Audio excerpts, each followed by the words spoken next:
राधे राधे दोस्तों। आज का हमारा किस्सा बड़ा ही मजेदार और रोमांचक हास्य से भरपूर है, इसलिए वीडियो को अंत तक जरूर देखें।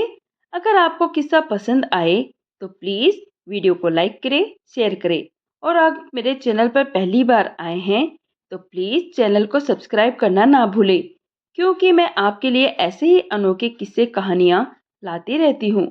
तो बात कुछ ऐसी है, बड़े ही पुराने समय की बात है। एक गांव में एक नाई रहता था। बड़ा ही सीधा साधा और भोला भाला इंसान था। उसके एक ही इकलौती संतान थी और वो थी उसकी बेटी। बेटी को उसने बड़े ही लाड़ चाव से पाला था। बहुत ही अच्छी पढ़ाई लिखाई करवाई थी। बेटी सर्वगुण संपन्न थी, लेकिन एक दुविधा ये थी कि वह शादी के लायक हो गई थी, पर उसके लिए कोई शादी लायक वर उस नाई को अब तक नहीं मिला था। वह बहुत ही कोशिश करता, दूर दूर तक उसने बहुत रिश्ते देखे, पर उसकी बेटी का संयोग कहीं लिखा ही नहीं था। वो बड़ा ही निराश हो गया। उस गांव में उस नाई का एक बहुत ही घनिष्ठ मित्र भी था और वह था एक जाट। दोनों में बड़ी घनिष्ठता थी। दोनों एक दूसरे को भाई से भी बढ़कर मानते थे। जब नाई को जाट ने इस तरह परेशान देखा तो उसकी परेशानी का कारण वह समझ गया। उसने उससे कहा, देख भाई, जो कुछ होता है भाग्य का लिखा होता है और समय पर ही मिलता है। तू ऐसे निराश ना हो, हमारी बिटिया के लिए हमें बहुत अच्छा रिश्ता मिलेगा। एक दिन की बात है, कुछ दूर गांव से, लेकिन नाई की बेटी के लिए एक बहुत ही अच्छा रिश्ता आया। नाई को और उसकी घरवाली को वह रिश्ता बहुत पसंद आया। लड़की बहुत खुश रहती।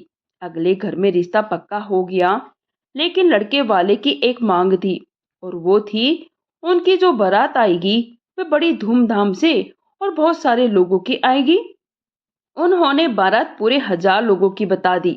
अब नाई बेचारा थोड़ा कमजोर आदमी था, उसके पास इतना धन वगैरह नहीं था, लेकिन फिर भी अपनी बेटी की अच्छी खुशी के लिए और अच्छे भविष्य के लिए उसने ये रिश्ता मंजूर कर लिया।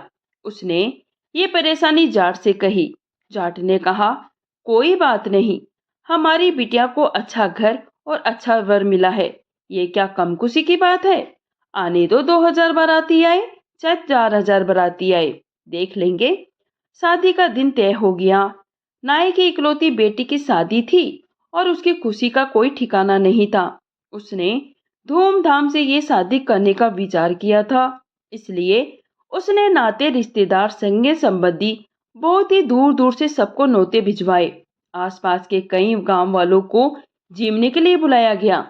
अब गांव के लोगों में होता क्या है, जीवने की रुचि होती है। उन्हें मीठा बहुत ही पसंद होता है और खाने पीने के वे बहुत ही शौकीन होते हैं। इसलिए शादी के दिन से ही गांव के लोगों का आना शुरू हो गया। नाई ने खाने पीने की बड़ी अच्छी व्यवस्था करवाई थी। सर्दियों के दिन थे, इसलिए खाना भी जल्दी ही शुरू कर दिया गया। दिन के 2-3 बजे से ही लोग खाना खाना शुरू हो गए थे। बहुत सारी तैयारियों के साथ साथ नाई ने अपनी बिटिया की शादी में मूंग का हलवा बनवाया। गांव के लोगों को हलवा बड़ा ही पसंद होता है और वह भी मूंग का हो तो कहना ही क्या। सर्दियों में तो वैसे भी गरम गरम चीजें खाने की बड़ी अच्छी लगती है, इसलिए जो गांव के लोग, संगे संबंधी, नाते रिश्तेदार, हजारों लोग इकट्ठा हुए थे। जो मूंग का हलवा था वो बहुत ही जल्दी जल्दी बीतने लगा।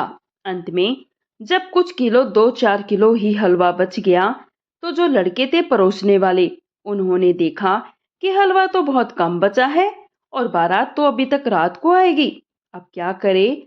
उन्होंने जाकर अपने हलवाई को बताया।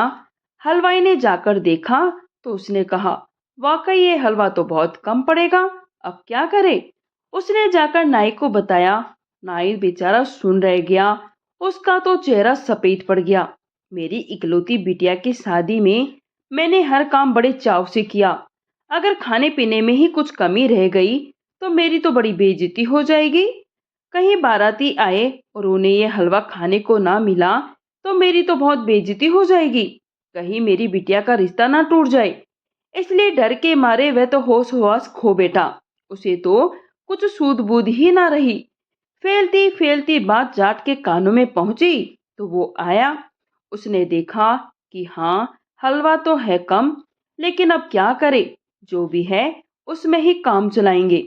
सब उसके मुंह की तरफ देखने लगे और पूछने लगे, काम चलाएंगे?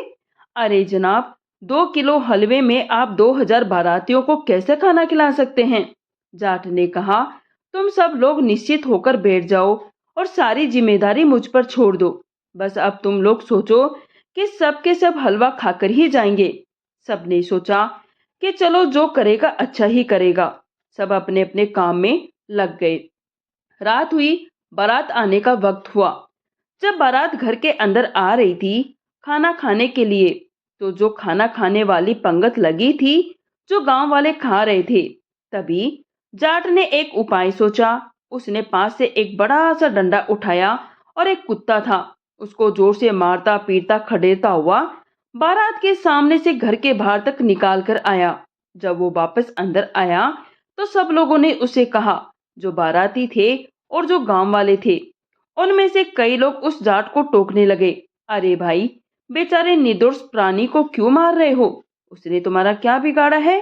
तो जाट ने कहा, अरे कुछ नहीं कुछ नहीं, आप लोग खाना खाइए, ऐसी कोई बात नहीं है।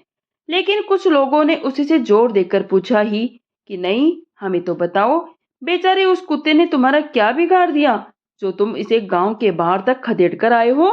तब जाट ने कहा, अरे क्या बताऊं, किसी से कहना मत, उसने मूंग के हलवे में मुंह दे दिया था, इसलिए मैं उसे बाहर तक निकाल कर आया हूँ। मूंग के हलवे में मुंह देने की बात एक से दूसरे, दूसरे से तीसरे करते करते पूरे गांव में और गांव से बारातियों में और पूरी बारात में फैल गई। मूंग के हलवे में कुत्ते ने मुंह दे दिया, कोई खाना मत। मूंग के हलवे में कुत्ते ने मुंह दे दिया, कोई खाना मत। अब गांव वालों की जो पंगत थी वो उठ गई। उसके बाद बैठे बाराती मूंग का हलवा परोसा गया। जिसके सामने ले जाया जाए वो ही मना कर दे, नहीं भाई, हमें नहीं लेना। जिसके सामने ले जाया जाए वही मना कर दे, नहीं भाई, हमें नहीं लेना। इस तरह से उस 2-3 किलो बचे हुए हलवे में भी पूरी बारात को जाट ने खाना खिला दिया। बारात भी खुश हो गई, नाई भी खुश हो गया और लड़की का ब्याह भी अच्छी तरह से हो गया। तो इसे कहते हैं जाट बुद्धि। जो समय रहते उसे सूझबूझ आई, एक रिश्ता अच्छी तरह से बिगड़ते बिगड़ते बन गया। दोस्तों, अगर आपको किस्सा पसंद आया हो तो प्लीज इसे लाइक करें, शेयर करें। कहानी सुनने के लिए आप सभी का दिल से धन्यवाद।